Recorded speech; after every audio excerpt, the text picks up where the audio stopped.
এটা আমরা এসেছি ওর জন্য ওয়াইন শপ বন্ধ করার জন্য। ওয়াইন শপটা বলতে কি মানে কোন জায়গায় ওয়াইন শপ? এটা আমরা তিলতুই বেতাঙ্গে। আচ্ছা, আশেপাশে যে মন্দির স্কুল আছে এখানে, এই জন্য আমরা এটা এসেছি এসডিএম অফিসে, যাতে এটা এখান থেকে উঠাই। ওয়াইন শপটা কার ছিল? ওয়াইন শপটা কার ছিল? এখন দুইজন মালিক আছে, সঠিক আমরা মালিকের নাম জানি না। মালিকের নাম কি? একজন মালিকের নাম হইছে হ্যাঁ ও আচ্ছা, দুজনের নাম হই আমার সঠিকভাবে মনে নাই। একজনের নাম, একজনের বাড়ি হয়েছে গিয়ে কদমতলা, একজনের কাঞ্চনপুরে। ঠিক আছে, সুদীপ দে, সরি সুদীপ দে, একজন হচ্ছে সুদীপ দে। যে নেশা মুক্ত করণের লিগে, নেশা মুক্ত ত্রিপুরা করণের লিগে, তাই আমরাও চাইতেছি যাতে এখান থেকে নেশা মুক্ত হইয়া যায়। বাসা হয়েছে গিয়া বাগবাসা। উনি কি করেন?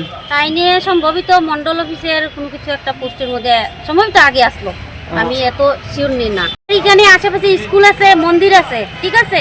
আর এই ওয়ান শপটা খোলার পরে আমরা অনেক কিছু সমস্যা হইতেছে, ছোটো ছোটো বাচ্চারাও ওয়ান শপের মধ্যে ঢুকা খাওয়া টাওয়া দেখা হইতেছে, যার কারণে আমরা অনেক প্রবলেম। আমরা চাই এখান থেকে এটা উঠে নেওয়া যাও।